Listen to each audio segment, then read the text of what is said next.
ጤና ይስጥልን እንዴት አላችሁ? በጣም ሰፋ ያለውን የመካከለኛው ምስራቅ ጉዳይ ነግራችኋለሁ።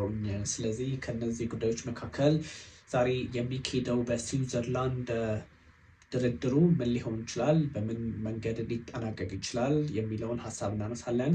የአሜሪካ ምክትል ፕሬዚዳንት ጄዲ ቫንስን ጨምሮ የኢራን ተደራዳሪዎች እነ ጋሊባፍ እንደዚሁም ደግሞ እነ ሰይድ አባስ የውጭ ጉዳይ ሚኒስትሩ ስዊዘርላንድ ገብተዋል። ከዛ ውጭ ደግሞ እስራኤል የምታምነው ይሄ ጦርነት ኢራን ይሄን ጦርነት ማሸነፏን መሆኑን ደግሞ የሚጠቁም መረጃ እየተሰማ ይገኛል። የተረሳው የጋዛ ጉዳይ በተወሰነ መጠን መነሳት አለበት። የአሜሪካና የኢራን እንግዲህ ተደራዳሪዎች በስዊዘርላንድ በጣም አደገኛ በሆነ ኮንፍሮንቴሽን ውስጥ እንደገቡ እየተነገረ ነው። ይሄ ጉዳይ በምን መንገድ ሊጠናቀቅ ይችላል የሚለውን በስፋት ነግራችኋለሁ። እናንተ ግን አሁን እኔ የምነግራችሁ የመካከለኛው ምስራቅ ጉዳይ የወደፊት እጣ ፈንታ ምን ሊሆን ይችላል፣ አሁንስ ባለው ሁኔታ በምን መንገድ ሊጠናቀቅ ይችላል የሚለውን ክሊር የሆነ ሀሳብ ነው የምነግራችሁ። ስለዚህ ዜናዎቹ ምን ይላሉ፣ ከዛ ደግሞ ፐርስፔክቲቮች ምንድን ናቸው፣ ምን ሊሆኑ ይችላሉ የሚለውን ሴናሪዮ የማስቀመጥ እድሉ አለን። ስለዚህ እናንተም እኩል ነው የምትሳተፉት፣ ምን ሊሆን ይችላል የሚለውን ታስቀምጣላችሁ። ከዛ በፊት ግን በጣም የምንወደው ወንድማችን ቢፌር እንግዲህ የት እንዳለ ማናውቅም፣ ግን ውጭ ነው፣ ከኢትዮጵያ ውጭ እንደሆነ እናውቃለን። በጣም ደስ ቻናል እንዲያድግ ይሄ ቻናል ከፍ እንዲል የሚያደርገውን ጥረት ሁላችሁም እያያችሁት ነው። እናንተም በኮመንት ስታመሰግኑልኝ እየተመለከትኩኝ ነው እና እናንተንም በጣም የማመሰግነው። ቢፌር በጣም ዩኒክ ካራክተር ያለው ሰው ነው። ያ ማለት የሚሰጣቸው አስተያየቶችም በጣም ጀኒውን ናቸው። ሂዝ ዱይንግ በጣም የሚገርም ነገር። ቢፌር ማን እንደሆነ እንግዲህ ማሳወቅ አልፈለገም። ቢፌር ግን የኛ ወዳጅ ነው። የኛ ወዳጅ ሲባል ለእኛ ለቻናላችንም ፕላስ ለእኔም ፕላስ ደግሞ ለእናንተም ለሁላችንም እዚህ ላለው ሰው በሙሉ ክብር የሚሰጥ ሰው ነው እና ቢፌር በጣም ፌር የሆነ ሀሳብም ያለው ሰው ነው። በዛ ላይ እንደምታዩት የሚያደርጋቸው ኮንትሪቢሽኖች ደስ የሚሉ ናቸው። ያ ማለት በርቱ ነው፣ በርቱ ነው። በቃ ሌላ ትርጉም የለውም እንደዛ ሲያደርግ። ስለዚህ በእርግጥም ያበረታልና ቢፌር አሁንም መመስገን አለበት። አሁንም ቢካዝ የምታውቁት ስለሆነ ብዙዎቻችን እንዴት እንደሆነ እንደዚህ አይነት ነገር ጉዳዮች በሱፐር ታንክስ ሂ ሴንድስ ፎር አስ ዶላር በሱፐር ታንክስ እንግዲህ አለ እዚህ ላይ እንደምታዩት በሱ አማካኝነት ነው ታግ እያደረገ የሚልክልን እና በጣም ዴይሊ በሚባል ደረጃ ነው። በጣም እናመሰግናለን፣ እናከብራለን። ሆነስትሊ ስፒኪንግ ሌሎች ሰዎችም ውጭ ያላችሁ እንደዚህ አይነት አክሰስ ያላችሁ ጀስት ዩ ካን ዱ ዳት። የበለጠ ኃላፊነት እንደሚሰጥ ነው የተሰማኝ። ቢፌር እንደዛ ሲያደርግ እኔ የበለጠ ኃላፊነት እንዲሰማኝ አድርጓል እና ቴንክ ዩ በጣም ቢፌር ለማለት ነው። ከዛ ውጭ ደግሞ ቴምሮች አሉ፣ የቴምር ሪል ስቴት ማስታወቂያዎች አሉ። እሱም ማስታወቂያ በነገራችን ላይ ብትደውሏችሁ በጣም ሌክዠሪየስ የሆኑ ቤቶች ነው የሚሰጧችሁ። የክፍያ ስርዓታቸው በጣም ማንንም ሰው ታሳቢ እያደረገ ነው። ምንም አይነት ገቢ ቢኖራችሁ በምንም አይነት ገቢ ልክም ብትሆኑ በዛ ልክ ታሳቢ እያደረገ ነው። እነሱንም እንደዚሁ ታንክ ማለት እንፈልጋለን። ማስታወቂያም አላቸው። ማስታወቂያቸው እየሄደ ነው እና ቼክ አድርጓቸው፣ እየደወላችሁ ቼክ አድርጓቸው። በምትፈልጉት ልክ እና ባላችሁ የገቢ መጠን ልክ ታሳቢ ያደረገ ነው። በዛ ላይ በጣም ቅንጡ መሀል ከተማ ላይ የሚገኙ ናቸው እና በዚህ ቁጥር ብትደውሉላቸው፣ ማስታወቂያው ላይ ባለው ቁጥር ብትደውሉላቸው ኦፍኮርስ በጣም የሚገርም እንትን ሪስፖንድም ያደርጉላችኋል። በዛ ላይ ደግሞ የተለያዩ ሀሳቦችን መለወጥ ትችላላችሁ። ኢቨን የሴቪንግ ስታይላችሁን መቀየር የሚያስችል ፎርማት ነው ያላቸው እና ቼክ አድርጓችሁ ይጠቅሟቸዋል ለማለት ነው። ማስታወቂያውን ስማት። ነገ ከ40 ሚሊዮን ብር በላይ የሚያወጡ አፓርታማዎችን ዛሬ በአስገራሚ ቅናሽ ይግዙ። በፍጥነትና በጥራት የሚታወቀው ቴምር ሪል ስቴት ሳር ቤት አደባባይ ከዳት ፓቭለን ህንፃ አጠገብ አዲስ ሳይት ይዞልዎት ቀርበዋል። ቢኖሩበት የዲፕሎማት ሰፈር፣ ቢያከራዩት በዶላር። ባለ 1 መኝታ በሙሉ ክፍያ በ6.3 ሚሊዮን ብር ብቻ፣ ባለ 2 መኝታ በሙሉ ክፍያ በ8.3 ሚሊዮን ብር ብቻ፣ ባለ 3 መኝታ በሙሉ ክፍያ በ11.4 ሚሊዮን ብር ብቻ። ለየት የሚያደርገን በዶላር የሚሆን በኮንስትራክሽን ዕቃ ግሽበት የዋጋ ማስተካከያ ፈጽሞ አይደረግም። ልብ ይበሉ፣ ሳር ቤት ላይ በዚህ ዋጋ አፓርትመንት ማግኘት አይታሰብም። ይህ ዕድል ለአጭር ጊዜ ስለሚቆይ ፈጥነው በ0942 16 42 62 ይደውሉ።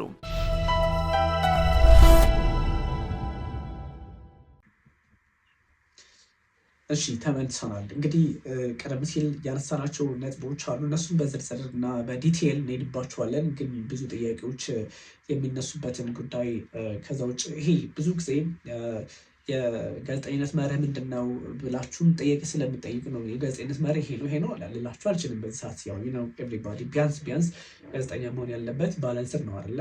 ሚዛኑን የጠበቀ ሰው መሆን አለበት። በሁለት እግሩ የቆመ በአንድ እግሩ የቆመ ከሆነ አንዱ ሲመታው ወደዚህ በዚህ ሲመታው ወደዚህ ነው የሚሆነው አይደለ? እኔ ዩ ብራዘር የሁላችሁም ብራዘር ነኝ እና ሰው በጣም ኮንሺየስሊ አም ዶይንግ ዳት በሁለት እግር ለመቆም ነው። ግን በሁለት እግር የቆመ ብዙ ጊዜ እንደምታውቁት እንደነ ቢፌር ያለ ልክ ስም ያላቸው እንደ ስማቸው እና እንደናንተም እንደማይ ኦዲየንስ በጣም አፕሪሺየት የማደርጋችሁ ሰዎች በጣም ዴይሊ ስለማውቃችሁ ነው። በስም ጠራችሁ 32 ሺዎቹ እነማን ናቸው ብትሉ ራሱ ልጠራችሁ እችላለሁ። ፍሪኩዌንት ናችሁ፣ ትመጣላችሁ በደንብ ሰው እንደናንተ አይነት ሰዎችም ስላሉ ደስ ይለኛል።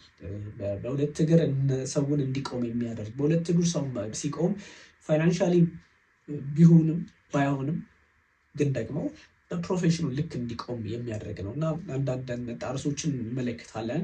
ያ ማለት ባይዞይ ጋዜጠኛ ማለት የተሰማውን የሚናገርን ብቻ ሳይሆን ወይም ደግሞ እናንተ የምትፈልጉትን የሚናገርን ብቻ ሳይሆን የምትፈልጉትን መናገርም የለበትም። ኦፍኮርስ ምንድን ነው ግራውንድ ላይ ያለው የሚለውን ማስቀመጥ ነው። ለምሳሌ አሁን እኔ የእስራኤል ደጋፊ ሆኜ እስራኤል እኮ እንዲህ ታደርገዋለች፣ አይረን ዶማ እንደዚህ ነው፣ አሮ3 ዲፌንስ ሲስተሞቿ በጣም የማይነኩ ናቸው፣ ዴቪድ ስሊንግ በዛ ላይ የአሜሪካው ተአዳ አላት ምናምን እያልኩ በጣም አግድኜ ከነገርኳችሁ ማግነን ብቻ አይደለም ያላት ከሆነ ያላት ነው። ኦፍኮርስ እንደዚህ እያደረኩ ከነገርኳችሁ በኋላ if I am supporting, if I am backing Israel, do you think I am a journalist?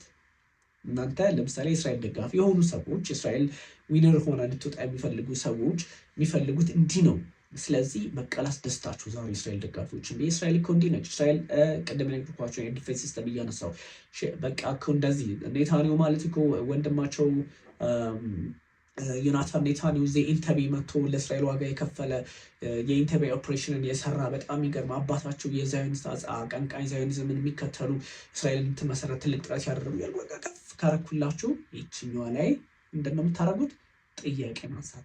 እውነታው እኮ ሊሆን ይችላል፣ እውነት ሊሆን ይችላል። ግን ዋስ ኢንቴንሽን ኦፍ ቢኒያም ማለት አለባችሁ። ደግሞ ሁሌ ስለምትሉኝም ደስ ይለኛል እና ይሄ አይደለም በኢራን በኩልም ከመጣው በኋላ የኢራን አብዮታዊ ዘብ ኃይል IRGC ጥንካሬው ብርታቱ በቀጠናው ያለውን የአረብ ሀገር ሲያስጨንቀው አደረ፣ ሲያስጨንቀው ዋለ።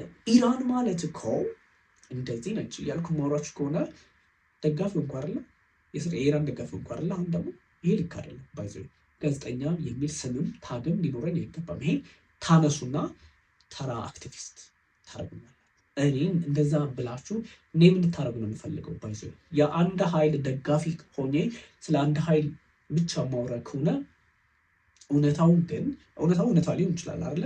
የእስራኤልም ጉልበት የእስራኤል ኃይል ይሄ ነው ካልኳችሁ የስ ትቀበላላችሁ። ባትቀበሉ ለምን እንደዚህ ማለት ፈለግ ምናምን ብላችሁ ትጠይቁ ትችላላችሁ። የኢራንም እንደዚህ የአሜሪካም እንደዚህ የሳውዲ አረቢያም እንደዚህ ካልኳችሁ አንዱ ላይ ፎከስ አድርጌ አንዱን ካጀገንኩ ይሄ ጋዜጠኛ አይደለም ባይዞ ይሄ አክቲቪስትም አይደለም። አክቲቪስት ኦፍ ኮርስ ሊሆን ይችላል። አክቲቪስትም አያሟላም። በእርግጥ አክቲቪስት ትልቅ እንትን ስላለ እንደዛ እንዲሁም አይደለም። እናንተም እኔ የምትመርጡበት ምክንያት እኔ ላይ በጣም ብዙዎቻችሁ ስቲክ ያደረጋችሁበት ምክንያት እሱን በመከተል ነው። ያ ማለት ለአንድ ወገን አይደለም። ዛሬ ቢኒያም ስለ እስራኤል እኮ ያወራው ነገር ትምኛላችሁ፣ አያችኋለሁ እኮ ዛሬ ስለ ኢራን ያወራው ነገር እኮ ልክ አይደለም፣ አንተ እንትን ምናምን እንደማይባል ቃልም ትጠቀማላችሁ።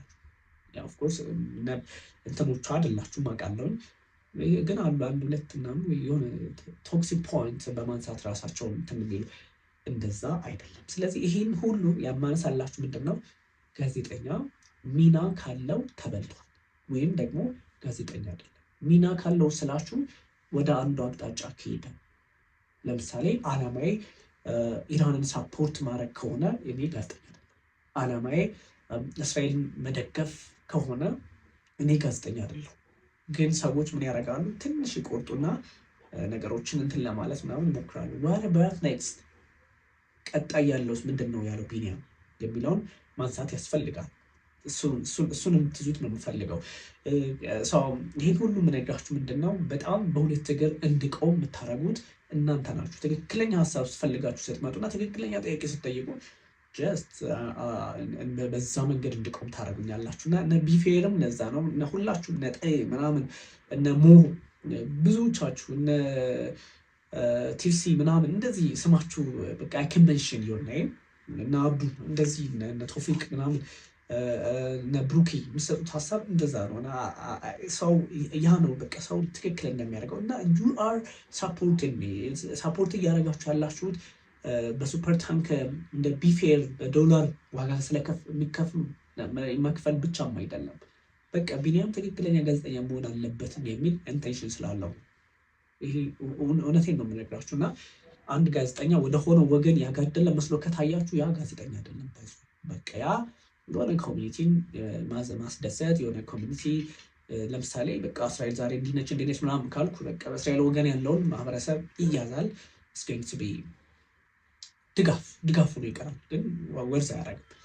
የኢራንን ጉዳይ ደግሞ ዛሬ እና አያቶላ ኻሜኒ የመሰረቷት ኢራናዊት ዘብ ኃይል IRGC ከ1979 ወዲህ በጣም እስላማዊት ኢራን እንደዚህ ምናምን ብዬ ደግሞ ከፍ ጋር እኩላችሁ በቃ ማይ ኢንቴንሽን ኢዝ ናት ጆርናሊዝም ሰርቭ ያልኩት አይደለም ማለት ነው። እና ጀስት አም ሰርቪንግ ግሩፕ ኦፍ ፒፕል እንደዛ ነው። እና ሁሉም ልክ ላይሆን ይችላል፣ ሁሉም ነገር ልክ ላይሆን ይችላል። ግን አንድ ቦታ ላይ ስቲክ አድርጌ በዚህም በዛም የማረግ ከሆነ ሁሌ እኔ ባላንስ ሆናለው፣ ሁሌ ደግሞ ወላዋይ መሆን አለብኝ ምላችሁም ለዛ ነው። ወላዋይ ማለት ቃሉን በእርግጥ ትንሽ አስቸጋሪ ነው፣ እዚህ ምዛም የሚል አይነት ነገር ነው። ግን በጋዜጠኝነት ላይ ያለው መርህ የማንም ደጋፊ ሆኖ አለመቆም፣ ዛሬ የሆነውን ማስቀመጥ እና ሁሌ መሀል ላይ መሆን እፈልጋለሁ። የእንትን ደጋፊ የእንትን ደጋፊ እንደዛ የምታደርጉት እናንተ ናችሁ ባለሰዎች እና ያ ነው።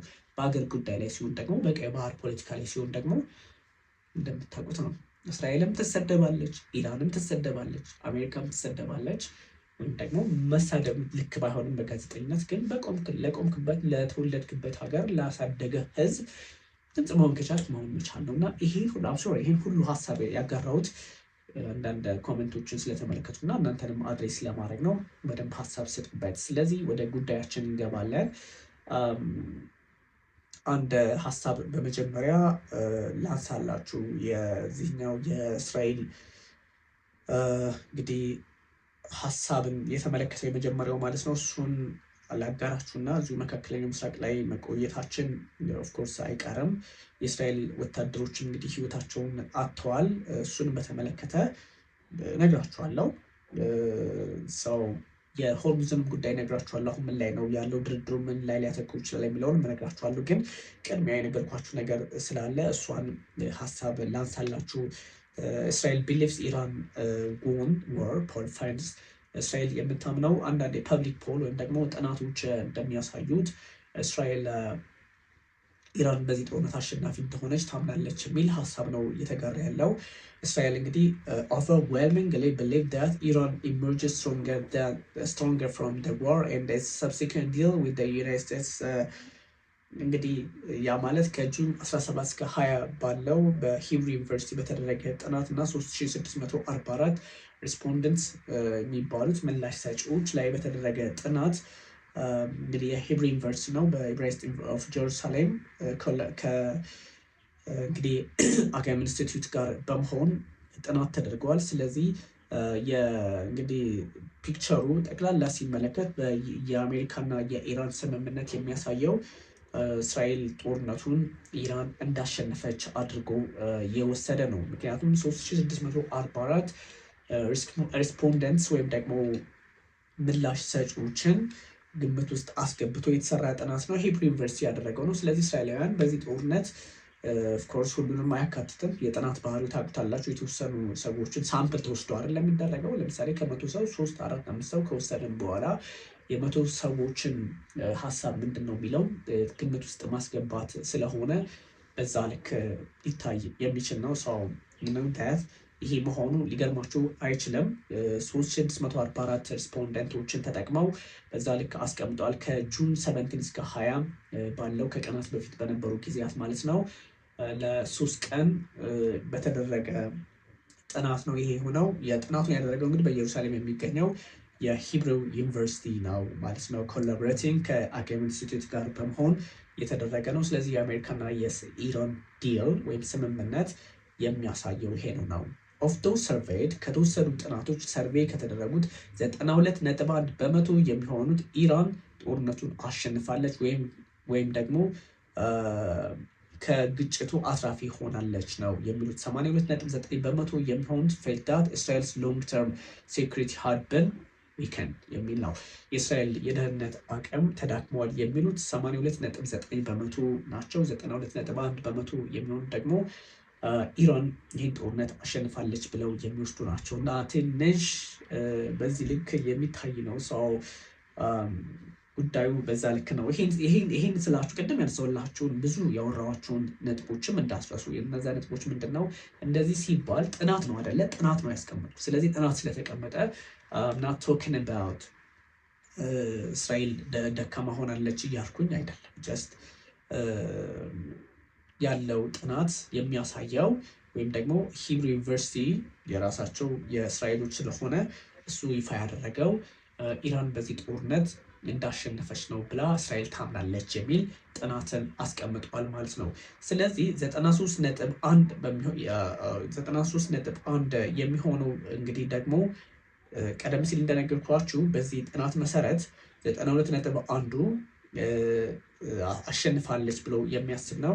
82.9% የሚሆኑት ደግሞ የእስራኤል የሴኩሪቲ ጉዳይ ጥያቄ ውስጥ ገብቷል የሚሉ ናቸው። በሌላ በኩል ደግሞ ሌላው ሰርቬይ ፋውንድ ኢቨን አመንግ ቮተርስ ሁ ሰፖርት ዘ ራይት ዊንግ ብሎክ ቀይ ዘመም የሚባሉትን የሚደግፉት። ቀይ ዘመም ማለት ባይዞ ቀኛው ላይ ሲባል እኛ ሀገር ላይ ፖዚቲቭ ነው። ቀይ ዘመም ማለት ግን አክራሪ ማለት ነው በዓለም ፖለቲካ ላይ። ኤኒዌይ ቀይ ዘመምና ግራ ዘመም ለምን እንደተባለም እነግራችኋለሁ። እሺ ይችኛዋን ቁጥር ላስቀምጥላችሁና ኦፖዚሽን ወይም ደግሞ እነዚህ 90 ወይም ደግሞ አመንግ ፕራይም ሚኒስትር ቤንያሚን ኔታንያሁ 93.1% ቢሊቭ ኢራን ሃድ ወን። በተለይም ደግሞ the survey found that even among voters who supporting the right-wing bloc, the electoral base of Benjamin Netanyahu, the 93.1% believed Iran has won. የኔታንያሁ ቀይ ዘመም ኃይሎችን ደጋፊዎችን ቢሆኑ 93.1% የሚሆኑት ከቅድም ከነገርኳችሁ ቁጥር 3644 ሪስፖንደንቶች መካከል 93.1 የሚሆኑት ደግሞ እንግዲህ ቢሊቭ ኢራን ሃድ ወን ጦርነቱን አሸንፋለች። ያ ማለት ከተወሰዱ ሰዎች ደግሞ በተለየ አቅጣጫ ይሄን ጦርነት በተለየ ታይተው አክራሪ ወይም ደግሞ ቀይ ዘመሞቹን የሚደግፉ ናቸው ተብሎ የተለዩት የተቀመጡት እንኳን ከነሱ የተወሰዱት እንኳን 93.1% የሚሆኑት እንዳሸነፈች ነው። ያ ማለት ቁጥሩ ተመሳሳይ ነው። እንዴት መሰላችሁ? ይህ ቁጥር ሪሰርች የምታውቁ ሰዎች ታውቁታላችሁ። 3644 ሰዎች ናቸው የተወሰዱት። ከነዚህ ውስጥ ደግሞ ወግ አጥባቂ ወይም ቀይ ዘመም የሚባሉት ከነሱ ደግሞ የተወሰነ ተወስዶ የተቀመጠው 93.1 የሚሆኑት ደግሞ ወግ አጥባቂ እንኳን ሆነው ኢራን አሸንፋለች የሚል እምነት ያላቸው ሆኖ ተመዝግቧል። እና ይሄ ቀላል አይደለም። ኦፖዚሽን ቱ ዩኤስ ጥናቱ ትንሽ እንትን ስለሚል ነው በተወሰነ መጠን ደበቅ ይፈለጋል ይመስለኛል። Opposition to the US-Iran agreement was widespread, with 63.2% of the respondents opposed it, compared with just 12.1% expressing support. ኢራንና አሜሪካ ስምምነት ላይ መድረሳቸውን ደግሞ 63.2% የሚሆኑት አይፈልጉትም፣ ልክ አይደለም። 12.1 የሚሆኑት ደግሞ ስምምነቱ ልክ ነው ብለው ያምናሉ። ስለዚህ የጦርነት እንዲቀጥል የሚፈልጉ ይበዛሉ ማለት ነው የሚለውን እዛው እንግዲህ የተደረገው ሂብሩ ዩኒቨርሲቲ ኦፍ ጀሩሳሌም ያስቀመጠው ነው። እንግዲህ ቀደም ሲል ይህን ሁላ ስለ ጋዜጠኛን ፍሪ መሆን አለበት፣ ጋዜጠኛ እንዲህ መሆን አለበት ከሚለው ሀሳብ ጋር በተለየ መንገድ ስነግራችሁ የነበረው ይችኛዋን ለመጠቆም ነው። ውድ ተመልካቾቻችን ግን ብዙ የፖለቲካ ሂደቶችን ስትመለከቷቸው እንዲህ ነው፣ አስቸጋሪ ነው። ዓለም ላይ ያሉት ነገሮች ፈታኝ ናቸው። ግን ያለው እውነታ ይሄ ነው። ሞስት ኢን ኢራን እንግዲህ ኦፊሻል ዶም ባክ ዩኤስ ቶክስ ባይ ፕሮሚነንት ክሪቲክስ ሪሜን። ያው እንደምታውቁት አንዳንዶቹ ይተቹታል ስምምነቱን ኢራን ውስጥም ሆኖ፣ አንዳንዶቹ ደግሞ በበጎ ይመለከቱታል ነው። ኢራን ዩዚንግ ስትሮንግ ቱል ኢን ስዊዘርላንድ ኔጎሽዬሽን ኢራኒያን ቫይስ ፕሬዚደንት ሳይዝ። የኢራን ምክትል ፕሬዚደንት መሐመድ ረዛ አሪፍ እሳቸው ሀሳብ ሰጥተዋል። እንግዲህ ኔጎሽዬሽን በስዊዘርላንድ ይደረጋል። ዊልካም ቱ ስጋት አለበት። ኦፍኮርስ ሊሆን ይችላል አይሆንም የሚለው እንዳለ we are entering a new space አዲስ አይነት ስፔስ ውስጥ ገብተናል። a space where boycotting any country in the Arab region will no longer be an option and is out of the question። እንግዲህ የገልፍ ሀገራት ምንም ለምርጫ የሚቀርቡ እንዳልሆኑ እሱን የማረጋገጥ ነው። ቢካዝ በጦራችንም በአቅማችንም አሳይተናል የሚል ሀሳብ ነው የሰጡትና ብዙ ነገሮች ትንሽ አስቸጋሪ ሊሆኑ ይችላሉ። የኢራን የውጭ ጉዳይ ሚኒስትር ሰይድ አባስ አራግቺ እንግዲህ እና ደግሞ የስዊዘርላንድ ፌዴራል ካውንስል ሜምበር ካሲስ የሚባሉት ተገናኝተዋል። በበርገን ስቶክ አይደለም ሽቶክ ነው የሚል በርገን ስቶክ ሪዞርት ላይ ተገናኝተዋል። እንግዲህ ዛሬ ጁን 21 ማለት ነው፣ ወይም ደግሞ ዛሬ በ14 አይ ቲንክ ተገናኝተዋል ማለት ነው። እነዚህ ፎቶዎችን እያየናቸው ነው። ከዛ ውጭ እንግዲህ መሐመድ ጋሊባፍ በጣም አደገኛ የሆኑ የፓርላማ አፈ ጉባኤ ተብለው የሚጠሩት መሐመድ ጋሊባፍም መሐመድ ባገር ጋሊባፍ ተገኝተዋል። እንግዲህ አብረው አሉ ከአራግቺ ጋር እንግዲህ በቅድም በነገርኳቸው በበርገን ስቶክ ሪዞርት ነው የተገናኙት። ስለዚህ ትንሽ ወሰብሰብ ያለ ነገሮች ሊፈጠሩ ይችላሉ ዓለም ላይ ተብሎ ይታሰባል። በጣም ቀላል የሚባል አይደለም። እንግዲህ እነ ካታር እነ ፓኪስታን በዚህ ጉዳይ ላይ ትልቅ ጥረት ያደርጋሉ። እነ ሙኒር የፓኪስታኑ እንግዲህ ፊልድ ማርሻልም እዛው ይገኛሉ ማለት ነው። እነሱ ከሌሉ ባይዘው ትንሽ አስቸጋሪ ሊሆን ይችላል። ድርድሩ ላይ ጄዲ ቫንስ እንግዲህ ገብተዋል። ዩኤስ ዴሌጌሽን ሚትስ ፓኪስታን ሚዲየተር ኢን ስዊዘርላንድ ሄድ ኦፍ ኢራን ታክስ። ቀደም ሲል የኢራን ተደራዳሪዎች እነ መሐመድ ጋሊባፍ ተገናኝተው ነበረ ከስዊዘርላንዶች ጋር። አሁን ደግሞ የአሜሪካው ቫይስ ፕሬዚዳንትን ጨምሮ ጄዲ ቫንስ እና ስፔሻል ኢንቮይስ ዴቪድ ኮፍ የትራምፕ አማች ጃሬድ ኩሽነርም እንደዚሁ ከፓኪስታን አደራዳሪዎች ጋር በስዊዘርላንድ በርገን ስቶክ ተገናኝተው ውይይት እያደረጉ እንደሆነ ተነግረዋል። ስለዚህ የዩኤስ ዴሌጌሽን የተገናኙት እንግዲህ ተወካዮች ማለት ነው ከፓኪስታን ጠቅላይ ሚኒስትር ሻህባዝ ሻሪፍ እና ከፊልድ ማርሻል ወይም ደግሞ ከዋና ጦር አዛዡ አርሚ ቺፍ አሲም ሙኒር ጋር ተገናኝተዋል። ሞስት ኢራን እንግዲህ በዚህ ልክ ላይ ውይይታቸውን እያደረጉ እንደሚገኝ ተነግሯል። ግን የሆርሙዝ ሰርጥ ተዘግቶ ነው ይህ ላይ የሆነ ያለው እና ምን አይነት መፍትሄ ይመጣል የሚለውን ብዙ ሰዎች እያሰቡበት ይገኛል። ትንሽ አስቸጋሪ ነው። በጣም ብዙ ሁኔታዎችን የስዊዘርላንድ የኔጎሽዬሽን ጉዳይ ትንሽ ፈታኝ ሊሆን ይችላል። ግን ሁሉም በራሱ መንገድ የራሱን ፍላጎትና በራሱ የፖለቲካ አውድ ውስጥ ለማየት ይሞክራል። አንዳንዶቹ ስትመለከቷቸው ፖለቲካሊ ምን ሀፐን አረገ፣ ፖለቲካሊ ምን የሚጠቅም ነገር ተፈጠረ በዚህ አካባቢ ላይ የሚል ሀሳብ ለማንሳት ይሞክራሉ። ግን ዋስገናን ዴር የሚለው በብዙዎች ዘንድ በጣም በጥልቀት የሚታይ ጉዳይ ሆኗል። ግን ይሄኛው ጉዳይ በነ ቻይናም በነ ሩሲያም አብሮ ሊታይ የሚችል በመሆኑ እንደዚህ ቀለል ተደርጎ የሚወሰድ አለመሆኑን ማወቅ ያስፈልጋል። ቢካዝ እነ ፕሬዚዳንት ዶናልድ ትራምፕ ቢሆኑ የራሳቸውን መንገድ የሚከተሉ ሰዎች ብቻም ሳይሆኑ በፖለቲካ ሂደቱ ላይ የራሳቸውን ፍላጎት የማስፈጸም የራሳቸውን ምንድነው የተፈጠረው ዓለም ላይ የሚለውን ደግሞ በራስ መንገድ የተቃኘ አካሄድን ለማየት የሚሞክሩ ስለሆኑ ችኛዋን እንደው በቀላሉ ጊቫፕ ያደርጋሉ ተብሎ አይታሰብም። ግን ይሄኛው ትንሽ ፈታኝ እንደሆነ ልነግራችሁ ፈልጋለሁ። ግን ደግሞ ከምንም እና ከምንም በላይ በጣም ሂውጅ የሆነ የፖለቲካ ውጥረት አለ። እንግዲህ ትንሽ በፖለቲካውን ብቻም ባይሆን በአንዳንድ ሁኔታዎች ላይ አብረን እንስራ የሚሉ ኃይላት ሊበዙ ይገባል። እነሱ እንደዛ የሆኑ የማይመጡ ከሆነ ሜይ ቢ እንደዚህ አይነት ነገሮች በቀላሉ የሆነ ሳይናፕ እየተደረገ የሚወጣበት ሊሆን ይችላል እና አንዳንዶቹን ጉዳዮች ከዛ አንጻር ነው እየታዩ የሚገኘው። በጣም በጣም አስቸጋሪው ነገር ደግሞ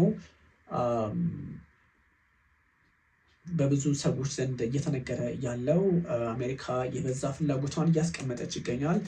ይሄ የበዛ ፍላጎቷ ደግሞ እስከምን ሊያራምዳት ይችላል የሚል ሀሳብም ያላቸው አሉ። እነዚህ ነገሮች በምን ሁኔታ መፍትሄ እንስጣቸው በማለት አንዳንድ ጉዳዮችን ለማስቀመጥ የሚሞክሩ ሰዎች እንመለከታለን። ግን ደግሞ ይሄ ሀሳብ የመለዋወጥም ብቻ አይደለም። በጣም ብዙ ጥረቶችን የሚፈልግ አንዱ በሌላው ላይ ብቻ ሳይሆን ደግሞ በፖለቲካው መድረክም ቢሆን በራሱ መንገድ ፖዝ ያደረገውን ማየት ያስፈልገዋል። ግን ብዙ ሰዎች ይህን ነገር ቀለል እያደረጉት ስመለከት ነበረ እና ትንሽ አንዳንድ ሁኔታዎች መስተካከል እንዳለባቸው ይሰማኛል። ቢካዝ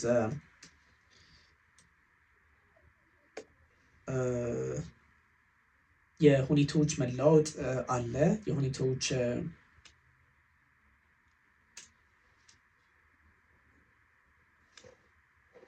በምን መንገድ መፍትሄ ይሰጠው የሚለው እንደዚሁ መታየት አለበት። ግን በአንዳንድ ፖለቲከኞች ደግሞ ይሄኛው ነገር ትንሽ አስቸጋሪ ሆኗል እና በምን ነገር እናስተካክለው የሚል ሀሳብም ስንመለከት ነበረ እና ጀስት ምንድን ነው ያለው፣ ምንድን ነው የተፈጠረው የሚለውን ብዙ ሰዎች ለማየት ሞክረዋል። ግን ልክ ያልሆነ ፎርማትም እንደዚሁ አለ እየተመለከትን ስለሆነ ማለት ነው እና አማራጮችን ዓለም ልትጠቀም ትፈልጋለች። ግን እነዚህን አማራጮች ደግሞ ሲንክ ማድረግ ማመቻመች ያስፈልጋል ነው። የስዊዘርላንድ ጉዳይ እንደምትመለከቱት ቀለል ተደርጎ የሚወሰድ ከሆነ ዓለማችንን ቢካዝ በጣም ቱጀር የሚባሉት ሀገራትም እንደምታውቁት በራሳቸው መንገድ ይሄን ነገር ለመቋጨት ይፈልጋሉ። እንደ ፖለቲካሊም ደግሞ ብዙ ጥያቄ አለን ብለው ያስባሉ። እሱም ነገር ስላለ ለመፍትሄ አብሮ መስራት ነበረ ማለት ያለበት እና ምንድን ነው በጣም አስቸጋሪ እየሆነ የመጣው ይህ ስምምነት መፍትሄ ያምጣም ባያመጣም የምንመለከተው ይሆናል። ግን በዋነኝነት ይህ መፍትሄ ቢያመጣም ባያመጣም ደግሞ በጋዛ ያለው ነገር ትንሽ ፈታኝ ሆኗል። ምናልባት በደቡባዊ ሊባኖስ ያለው ጉዳይ መፍትሄ ሊሰጠው ይችላል ተብሎ ሊታሰብ ቢችልም ግን ደግሞ በጋዛ ያለው ሁኔታ ነው ትንሽ አስቸጋሪ የሚያደርገው። ብዙ ሰዎች ጋዛ ላይ ያለውን ሁኔታ ከኢራን ፖለቲካ ጋር ሊያገናኙት ይፈልጋሉ። ባይዞ እኔ ጋዛ እና ፍልስጤም የጋዛ ወይም ፍልስጤም ውስጥ ባለው የጋዛ ፖለቲካ ላይ ሰዎች እንደው ሊቀልዱ ሲሞክሩ እኔ በጣም ነው የሚገርመኝ። ይሄ በጣም ልክ ያልሆነ አረዳድ ነው ሰዎች ጋር የማየው እና ለምንድን ነው እንደዚህ አይነት ነገሮች የሚፈጠሩት የሚል ጥያቄ ሊነሳ ይገባል። ቢካዝ አንዳንድ ነገሮች የተቀየረበትን ሁኔታ ልንመለከትም ስለምንችል እና ምንድነው የተፈጠረው የሚለውን ሰዎች አቅልለው ይመለከቱታል። ጋዛ ውስጥ ያለው ነገር ከኢራን ፖለቲካ ጋር አብሮ ሊታይ ይችላል፣ ኮዝ ሊሆን ይችላል። ግን ደግሞ ዋትስ ሃፐኒንግ ዜር ምንድነው የተፈጠረው እዛ የሚለው ጋዛና ኢራንን እኩል አድርጎ ሰው ሲያዩ ሳቂ ይመጣል። ምክንያቱም የኢራን ጉዳይ ኢራን ራሷን መመከት የምትችል ሀገር ናት፣ ይኸው እየተደራደረች የምትገኝ ሀገር ናት። ጋዛ ላይ ግን ማንም ሰው የተለየ የፖለቲካ አቋም ሊኖረው ይችላል ይገባልም። ከዛ ውጭ ግን ባለው ሁኔታ እዚህም እዛም የሚነሱ ሀሳቦች የፖለቲካል ችግሮችን የሚታይበትን ነገር ስንመለከት በእንደዚህ አይነት ሁኔታ መፍትሄ ዓለም ልታመጣ ትችላለች ተብሎ የሚወሰድበት አውድ አይደለም። ጀስት ብዙ ነገሮች እንደምታውቁት ነው እና አንዳንድ ጉዳዮችን መፍትሄ ፍለጋም ብቻ አይደለም፣ በአንዳንድ ስርዓቶች ላይ የሚያልፍ በአንዳንድ ጉዳዮች ላይ የሚያልፍ ከኮንተንት የተሻገረ ፖይንት ዓለም ያስፈልጋታል እና ይሄኛውን ብዙ ሰዎች ጥያቄ የሚያነሱበት ጉዳይ ሆኗል። ሰው መፍትሄ እናምጣ ተብሎ ይታሰባል። ግን በጣም ይሄ ሎክዳውት ያደረገ ፖለቲካ ነው፣ ወጥቷል፣ ከዓለም እጇ ወጥቷል እና ይሄኛውን እንዴት መፍትሄ እንስጠው በሚሉ ጉዳዮች ላይ ውይይት ይደረጋል ተብሎ ይታሰባል። እንግዲህ ይህን ሁሉ ያወራችሁ ዛሬ ጀስት ፍሬምወርኩን ላይክ እንደ ማስቀመጥ እንደሆነ ለመገመት አያዳግትም እና ውድ ተመልካቾቻችን ሀሳቦቻችን በተለያየ መንገድ ማጋራታችን እንቀጥላለን። ዛሬ ትንሽ ወሬ መሰሉ ነገሮችን አበዛውባችሁ፣ ግን ታንክ ዩ ቨሪ ማች ኢንዴድ። ነገ ከ40 ሚሊዮን ብር በላይ የሚያወጡ አፓርታማዎችን ዛሬ በአስገራሚ ቅናሽ ይግዙ። በፍጥነትና በጥራት የሚታወቀው ቴም ሪል ስቴት ሳር ቤት አደባባይ ከዳንስ ፓቪሊየን ህንፃ አጠገብ አዲስ ሳይት ይዞልዎት ቀርበዋል። ቢኖሩበት የዲፕሎማት ሰፈር ቢያከራዩት በዶላር ባለ 1 መኝታ በሙሉ ክፍያ በ6.3 ሚሊዮን ብር ብቻ፣ ባለ 2 መኝታ በሙሉ ክፍያ በ8.3 ሚሊዮን ብር ብቻ፣ ባለ 3 መኝታ በሙሉ ክፍያ በ11.4 ሚሊዮን ብር ብቻ። ለየት የሚያደርገን በዶላር የሚሆን በኮንስትራክሽን ዕቃ ግሽበት የዋጋ ማስተካከያ ፈጽሞ አይደረግም። ልብ ይበሉ፣ ሳር ቤት ላይ በዚህ ዋጋ አፓርትመንት ማግኘት አይታሰብም። ይህ ድል ለአጭር ጊዜ ስለሚቆይ ፈጥነው በ0942 164262 ይደውሉ።